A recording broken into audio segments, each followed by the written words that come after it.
Hello everyone. इससे पहले अंक में हमने पाठ नेताजी का चश्मा, जो स्वयं प्रकाश जी के द्वारा लिखा गया है, के अतिरिक्त प्रश्न और उत्तरों पर चर्चा की थी। आज इसी पाठ के अर्थ ग्रहण संबंधी प्रश्न और उनके उत्तरों पर चर्चा करेंगे। गद्यांश को ध्यानपूर्वक पढ़कर दिए गए प्रश्नों के उत्तर दीजिए। हालदार साहब को हर 15वें दिन कंपनी के काम के सिलसिले में उस कस्बे से गुजरना पड़ता था। कस्बा बहुत बड़ा नहीं था जिसे पक्का मकान कहा जा सके, वैसे कुछ ही मकान, और जिसे बाजार कहा जा सके वैसा एक ही बाजार था। कस्बे में लड़कों का एक स्कूल, लड़कियों का एक स्कूल, एक सीमेंट का छोटा सा कारखाना, 2 ओपन एयर सिनेमा घर और एक नगर पालिका भी थी। नगर पालिका थी तो कुछ कुछ काम भी करवाती रहती थी।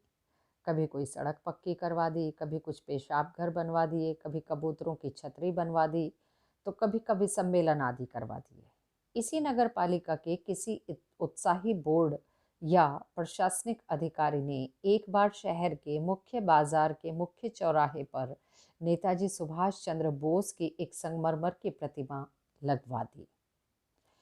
पर आधारित पहला प्रश्न है, कस्बे में प्रशासनिक विकास का कार्य करने की किसकी जिम्मेदारी थी? दूसरा है, ओपन एयर सिनेमा घर से क्या तात्पर्य है?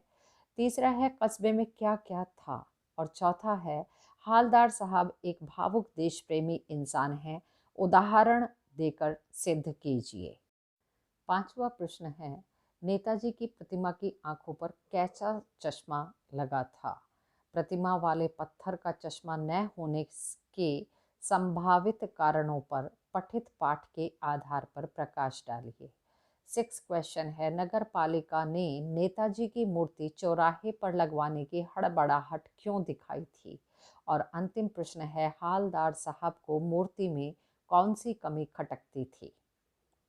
पहले प्रश्न का उत्तर है, कस्बे में प्रशासनिक विकास का कार्य करवाने की जिम्मेदारी नगर पालिका की थी, जो समय समय पर नगर के सौंदर्यीकरण से जुड़े कार्य करवाती रहती थी।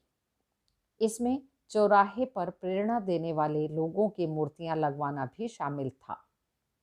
दूसरे प्रश्न का उत्तर है, का आशय है खुले मैदान में सिनेमा दिखाने की व्यवस्था से है, यानी 2 ओपन एयर सिनेमा घर। यहाँ ओपन एयर सिनेमा घर, खुले मैदान में सिनेमा दिखाने को ओपन एयर सिनेमा घर कहते हैं। उस समय खुले मैदान में बड़े पर्दे पर जनता को सिनेमा दिखाने की व्यवस्था की जाती थी।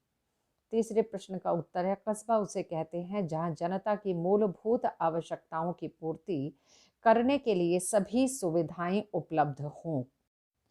इसी प्रकार उस कस्बे में लड़कों का एक स्कूल और लड़कियों का एक स्कूल, एक सीमेंट का छोटा सा कारखाना, 2 ओपन एयर सिनेमा घर और एक नगर पालिका भी थी। चौथे प्रश्न का उत्तर है, हालदार साहब के मन में देशभक्तों के लिए बहुत सम्मान था। वे कस्बे में लगी नेताजी की मूर्ति पर चश्मा लगाने वाले कैप्टन नाम के साधारण व्यक्ति की देशभक्ति की भावना के प्रति अधिक श्रद्धा भाव रखते थे। वे देशभक्तों का मजाक उड़ाने वालों की आलोचना से भी दुखी होते थे। देशभक्तों के प्रति सम्मान की भावना होने के कारण ही वे नेताजी की मूर्ति को देखकर अटेंशन की मुद्रा में खड़े हो जाते थे। इससे यह पता चलता है कि हालदार साहब एक भावुक इंसान थे, साथ ही साथ वे एक देश प्रेमी भी थे। पांचवे का उत्तर है, नेताजी की आंखों पर कांच का असली चश्मा लगा था। प्रतिमा पर पत्थर की थी, पर चश्मा कांच का था। पत्थर की मूर्ति पर पत्थर का चश्मा न होने के संभावित कारण निम्नलिखित रहे होंगे। नगर पालिका को देश के कुशल कारीगरों की जानकारी नहीं होगी।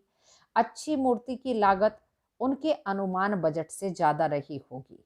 शासन अवधि का समाप्त होना भी हो सकता है। स्थानीय स्कूल मास्टर जी को ही मूर्ति बनाने का काम सौंपना और 1 महीने भर में ही मूर्ति बनाने का विश्वास दिलाना। जल्दबाजी में मास्टर जी द्वारा चश्मा न बनाने की भूल कर बैठना आदि गुण हो सकते हैं। 6 प्रश्न का उत्तर है, मूर्ति को देखकर ऐसा लगता था कि नगर पालिका को देश के अच्छे मूर्तिकारों की जानकारी नहीं रही होगी और अच्छी मूर्ति हो सकता है बजट से कहीं ज़्यादा की होगी और समय प्रशासनिक पत्राचार में अधिक व्यय हो गया होगा। साथ ही प्रशासनिक अधिकारी के शासन की अवधि भी समाप्त होने वाली हो गई होगी। इसीलिए नज़दीकी हाई स्कूल के ड्राइंग मास्टर को मूर्ति बनाने का काम सौंप दिया गया होगा। प्रशासनिक अधिकारियों की हड़बड़ाहट का अंदेशा मूर्ति को देखकर भली भांति लगाया जा सकता है। और अंतिम प्रश्न का उत्तर है, हालदार साहब को नेताजी की मूर्ति में चश्मा न होने की कमी खटकती थी। हालांकि इस कमी को कैप्टन चश्मे वाला असली फ्रेम लगाकर नित्य ही पूरा कर दिया करता था, पर चूंकि मूर्ति संगमरमर की थी तो चश्मा भी संगमरमर का ही होना चाहिए था। इसीलिए उन्हें यह कमी बहुत ही प्रबलता के साथ खटकती थी। आज के अंक में यहीं तक। अगले अंक में नए विषय के साथ आपके समक्ष आऊंगी। धन्यवाद।